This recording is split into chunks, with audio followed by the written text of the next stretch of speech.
looky. Look what I found today. It's a perfect time to talk about these lenses too, because everybody's always asking me about E-series Nikkors.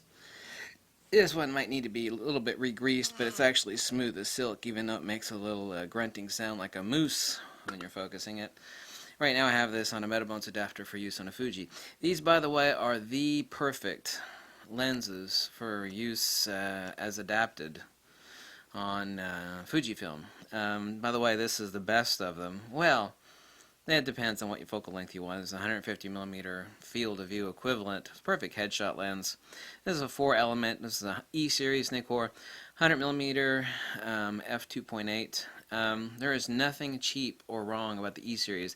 They did cut a couple corners on manufacturing, but you see, the thing is that 1970s budget is like today's top quality. What people considered budget back in the late 1970s, today we'd call that tough stuff. So, these lenses are very lightweight relative to other Nikkor lenses. The optics are just as fine. I snagged this. I've got 3 of these lenses, which is ridiculous, but I found this one at my local camera store today for $45. Oh my god. By the way, adapted onto the Fuji, this lens is absolutely exquisite, which is what I have it on right now as a Metabones adapter. I mean, you use the cheap K&F adapter or like the rainbow imaging adapter for Fuji. The other E-series lenses, there's several of them. I got like 9 of the 50mm f1.8. Those are the pancake 50mm lenses. Exquisite. There are some lenses that are good and bad for focus peaking, and they need to have a smooth yet consistent resistance for manual focus for use with focus peaking on a Fuji. And these are those lenses. Not only that, they're lightweight and their construction quality is exquisite. So like the 50mm 1.8, this lens 100mm f2.8, which is my top recommended lens out of all of them. The E-series 135mm f3.5 or 2.8 E-series. There's also a much rarer 35mm f3.5, which is an amazing lens.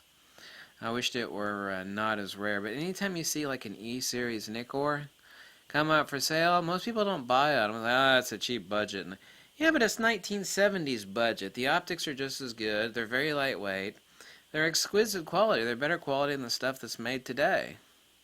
So, if you see these, and they're usually always very cheap, you should always really buy them. Especially the pancake 50mm 1.8s. I mean, those things have actually gone up in price because of me talking about them so much.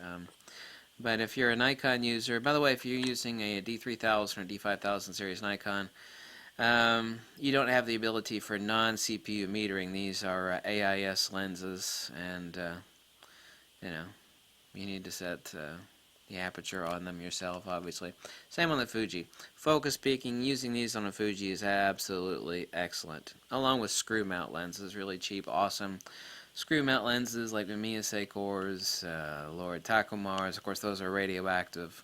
Some of the Mamiyas are radioactive too. None of these Nikon E-series lenses are radioactive, by the way. I know someone's going to ask me that question, but these are lenses always to keep your eye out for. You usually see them in pawn shops. Nobody ever buys these lenses. That's kind of a cheap-looking lens. No, they're they're exquisite, actually. I mean, I'd buy a truckload of these if I could.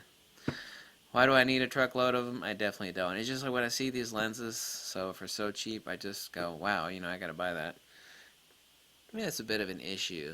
Not really, you know? Of all the issues someone could have, like drinking and drugs, you know, it's like buying too many cheap old lenses. I don't know if that's too much of an issue. By the way, I am not a lens collector. Even though I've got hundreds of lenses, I am not a lens collector. I actually like to go out and use these things, okay? Use them. Use them. It's not about having lenses, it's about using them. Enjoying them, processing the images, so. Someone say, you got too many lenses, you know, you need to stop. You're a lens collector. You're a gear slut. I'm like, no, I'm not. I just happen to have a lot of lenses. That does not make me a gear slut. Take like old Jay Leno. Of course, I'm not Jay Leno. He's rich and I'm poor. Anyway, he's got lots of like old cars. It's like, man, he's a collector. Not really. I mean, the dude takes those old cars out on the road and enjoys them. The only reason he fixes them up is not to sit there and watch them, you know, collect dust. He actually uses them.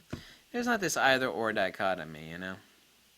I love it when people try to draw distinctions for which there's absolutely no basis whatsoever. Thanks for watching. Catch you later. Adios. Dos vidania. Paka. Aloha. Bye.